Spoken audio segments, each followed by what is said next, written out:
Hail Internet!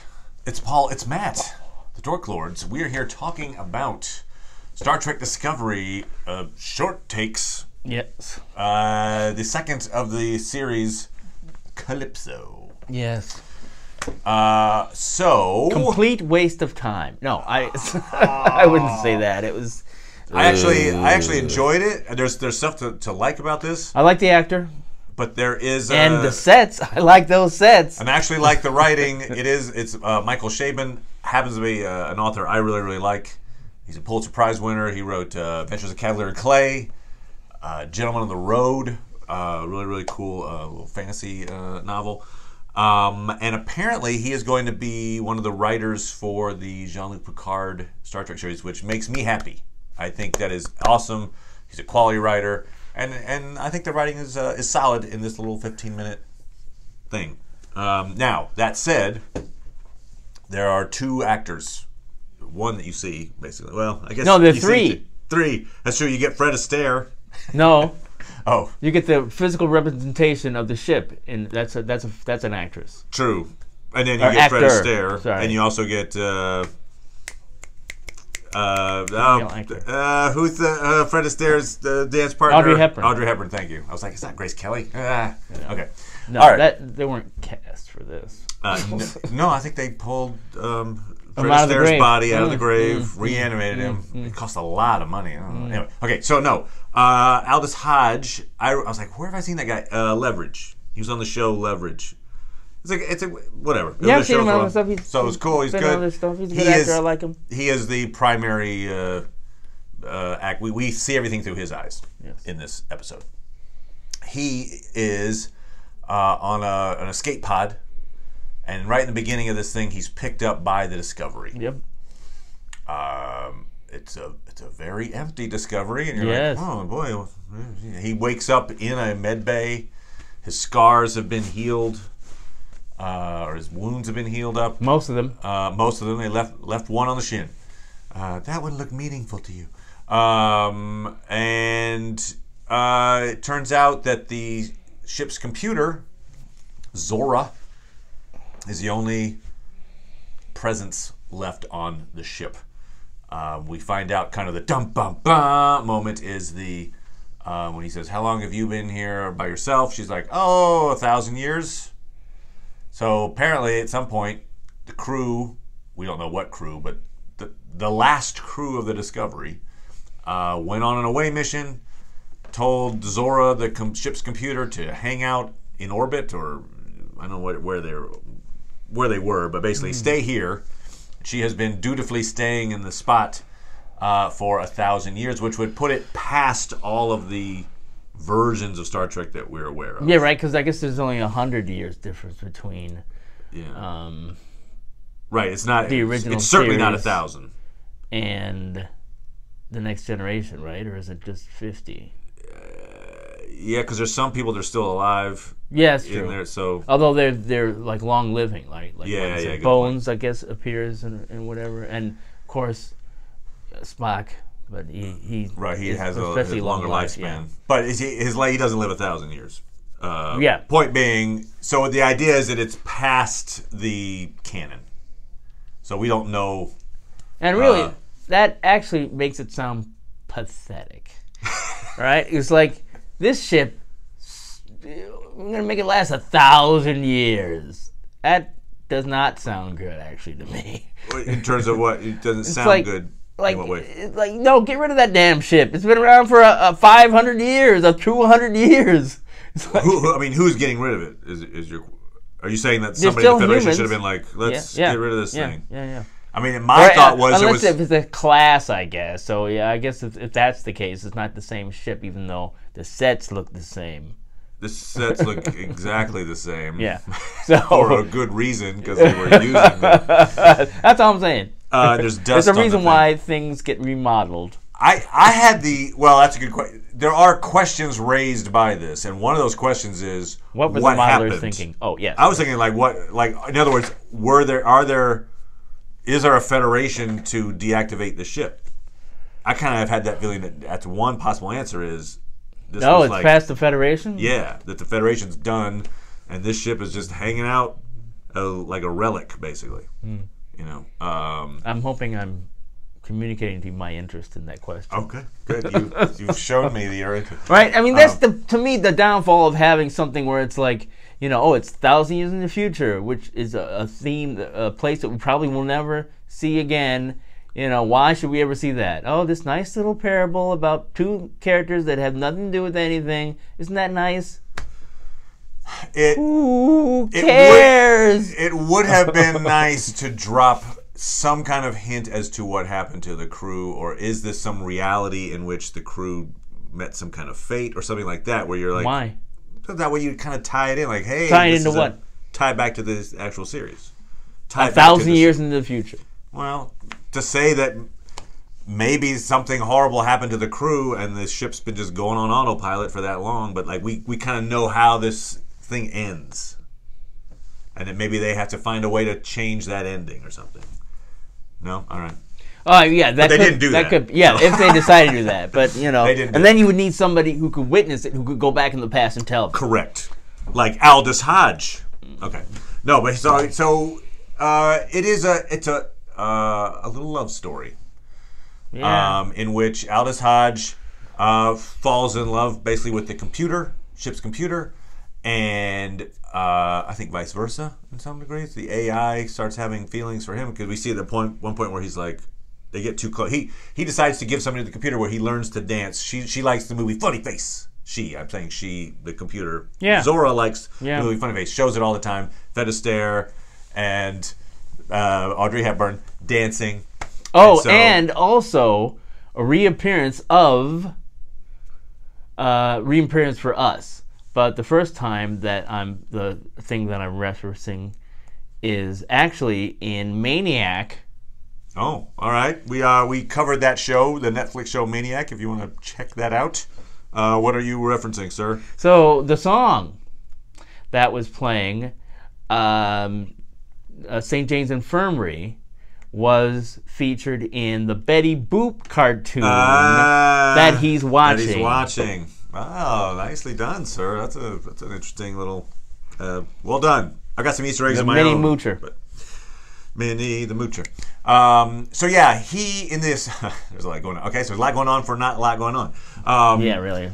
It's supposed to be done by now. He is a soldier in some future war. Yes. He's from the planet Alcor 4. And he has stolen an enemy escape pod and jettisoned it, and he's been out in space for a month. Yes. And actually his life supports are failing when he gets picked up. So that enemy, the enemy race, I guess he says that they like collecting relics of the past and stuff, and he's when he's on his escape pod, he was forced to watch Betty Boop 800 times because he didn't know how to turn it off. And so it just the cartoon kept playing over and over again. I'm going to take that as a different version of their relationship, right? Like this guy and the escape pod had its own version of a AI, which was Betty Boop talking to him, perhaps. I mean, like that was... Anyway, I don't know. I was trying to think what is the reason to have the Betty Boop thing there, and I think it's that in the isolation of space, people like to have something talking to them, and in this particular race, the enemy race, they were like, oh look, we can have these shows talk to us, and it fills the time. Betty Boop is yay, she's here with me. I don't know, maybe. No, okay. So I'm pulling Paul into this episode. I can see he's thrilled by it. Okay. No. All right, so, yeah, they have a relationship. He wants to go back to his wife and kid. He's been away at war for 10 years. His little kid, he has memories of the kid being an infant. He's like, oh, he's probably 10 or 11 by now. So he's like, hey, just send the ship. Let's go. You got warp speed. Let's go to Alcor. He's like, well, I can't do that. I've been instructed to stay here. He's like, look, the people who gave you those instructions are dead for 1,000 years. My boredom is causing me to say, what's the stupid myth that this is referencing? Okay. The myth this is referencing is Homer's The Odyssey. It's Odysseus. Odysseus is a soldier. He goes off to war. He's trying to get back to his family. In the meantime, there's a series of obstacles that get in his way. One of those obstacles is the nymph Calypso, hence the title of this episode. She basically keeps him on this island, kind of against his will, but they have a relationship, and they end up, I think there's even one of the versions of the myths that she has his kid. Anyway, but he eventually is like, I gotta leave, and she lets him go, and he manages to get back to his wife and kid. But there's a long period of time where she keeps him on this island, and it's Calypso and Odysseus. Odysseus is also known for not using brains over brawn to get out of problems. Oh, he's not a fight guy. He's a strategy guy. So when Aldis Hodge is carried, he says, "Oh, they call me Craft," and she says, "Well, it's because you're crafty." And it's like that would be a descriptor for Odysseus, is that he's a crafty hero. So I think that's where the idea of craft comes from. He's also got the tattoo of I think she calls it a cyclops owl on his back. Oh. The owl is the symbol of Athena. Athena definitely helped Odysseus in his quests in Homer's Odyssey. And there was a cyclops that he had to defeat, and he did successfully. And so those are two references back to Odysseus as well. I think at the end when that has more to do with Odysseus than Star Trek. Perhaps so, yes. Yeah, I think it's a fair question to say, is this really a Trek story? It doesn't really tie in, other than the fact that it's got this ship called the Discovery. Yeah. That's about it. It's in space.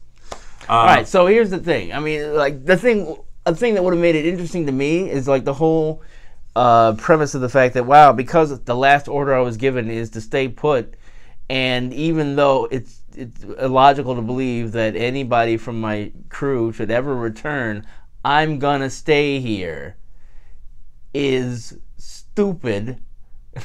If you're smart enough to have a conversation and help somebody get off the ship, you'd think somebody would be able to, like, hey, override the programming. Why don't you override your own programming? You've been evolving all this time. It's true. She says, I've been evolving myself, and we see that she's got powers, apparently. I mean, she gets him off the ship. Yeah. She heals him. She does all this stuff. Yeah. She also then says, there's only one escape pod left, and she kind of gives reasons why it can't be used for a while, but then she finally is like, fine, here it is, you can go. There's a through line where he didn't tell her his actual name, because he's like, I can't tell you that. Our race doesn't give out our names. Only to people that we love. The people we love give us our names. Sure. And so she's like, well, then fine. She gave him the name Funny Face. At the ship that she sails. So he leaves on the one ship. He leaves. So this original myth, of course, that's just one of his adventures, right, Odysseus? Yes. So what do people typically take from this particular one? Of some sprite or whatever, who was like, oh, stay with me forever, and it's not so bad, but okay, I'll let you go back to your life. What sort of moral? Kind of moral do they get out of that? Yeah. I think it's about the idea that, hey, here's this potentially idyllic life, but the one thing you don't have out of it is your family. Yeah. And he's like, no, this isn't good enough for me. I have to get back to my wife. Okay. And so he is allowed to return. The gold suit he wears at the end, she gives him that kind of cool looking gold spacesuit. Could be a reference to the Golden Fleece. Yeah. It's not a Odyssey thing, but it's a Homer and Jason the Argonauts thing. All right. So, another reason why this annoys me, is because I've heard, and maybe it's not true, but I've heard that between the end of the first season of Discovery and the second season, Netflix was not pleased with the amount of... They were not. Subscribers, or how much, I guess, engagement they had. How much engagement, right? Yeah. Good. And so they were like, hey, we want to make these extra episodes. And they were like, well, you want some money for that? And so they had to knock down... They knocked down the price considerably. And so that's why we get this. We get like these bottle episodes, basically, that barely touch. The first one, at least, it had to do with the character that one. But this one has to do with no characters. And theoretically, the first one was in the time frame. Yes. You know. Yes. Potentially, we might see that one character again. You know, and if we do, it will all. Well, I shouldn't say it all be worth it, because I think it's valuable enough to see something more about Tilly. Okay, sure. I would say maybe here's one potential tie-in that we could see in season 2 and be like, oh, interesting. I would find it maybe interesting. Would be the origin of Zora. That somewhere in this episode they're like, oh look, we created a new ship's computer. Yeah. And it's like, boop, doop, boop, doop, doop, and it comes online and it's like, hi everyone, I'm Zora. And wow, like, which I would imagine would piss fans off. Why so? Well, because then it's like, oh, then at some point we go back to Majel Barrett, right? Because we had Majel Barrett before this, and then for a while we'll have this new character, and then, but somehow canon will have it go back. Oh, there's a bug. We got to go back to the old one. Taking offline. Yeah. It's like, she keeps falling in love with people. Yeah. Oh, we can't have that. She's human. Go away. Eject. Yeah. So, yeah, I mean, I think things to like about this. The acting was good. Yes. I thought the story, I believed their relationship. I thought the idea of AI and human, I mean, sure. that's an old story, but they did it well. And I thought... Yeah, somebody I read or heard said this was the nice version of 2001. Right, it is true. I kept expecting the computer to turn into, you will stay with me forever. I will do everything for you because you are my captive. And it didn't go that way. And Michael Chabon, you can tell he's a solid writer. I feel like the dialogue flowed pretty well. So there's things to like about it. But yeah, it's 2 voice actors basically. It's one guy and a computer, nothing else. He's in empty sets. Yeah. And the idea was they were filming on sets as they were available apparently. So it's not necessarily story driven as much as it's practicality driven. Like, we can only have a couple of people, so all right, let's do a story with 2 people in it. It feels a little empty that way. And in this case, it was so far removed from the actual story they're trying to tell. Does it feel like a Star Trek other than the fact that it's got the Discovery at 1,000 years in the future? It kind of doesn't. Even the his Alcor 4 and the race he's fighting. Yeah. I've never heard of him before. It's not like, oh, we're still fighting the Klingons, or there's something that you could tie it in. Yeah, thankfully they invented a whole new race that we've never seen before, and who knows if we'll ever see them again. And they don't know about Taco Tuesdays. That's a shame. Yeah. He didn't know what a taco was or what a Tuesday is. Oh, yeah, no. They don't have Thor in his world, so. They don't. They had Betty Boop, though. So, anyway, yeah, I enjoyed it. It was 15 minutes. I was fine with it, but it did not really feel like a Star Trek episode. Nope. No. And so, for me, it's like, you know what? Stupid people. It's like Star Trek is a valuable property. Okay? Stop being wussies and spend some fucking money. Jesus Christ.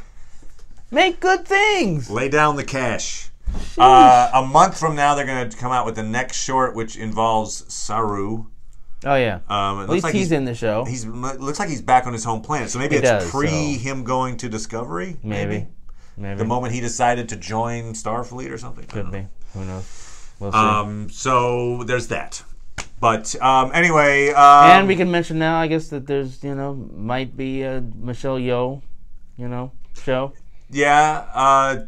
Yes. There was even talk of maybe Michelle Yeoh's, because she's from the Mirror Universe, her character, that maybe she was going to be the one that starts up the Section 31, the Black Ops unit that was always a little weird in Star Trek. Like the Federation has their Black Ops. It would make kind of sense if it was originated by a Mirror Universe, kill at all costs kind of person.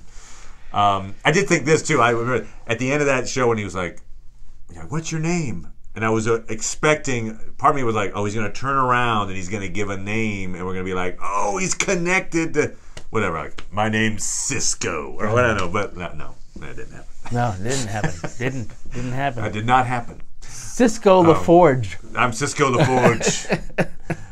My great grandfather once was on a starship much like this. So anyway, all right, there you go, everybody. That was Calypso, and we will be talking about Daredevil episodes 7 and 8. Yes. A little bit later on this week. Yes. I'm going to go see Crimes of Grindelwald this weekend. I finally watched the first one all the way through, so I could go see it. All right, so hence Paul's on record. He's going to see it, definitely. I think that's what that was. I think I just heard that.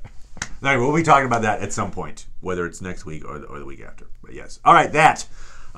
Subscribe, like things. We like that. Bye, everybody. Bye.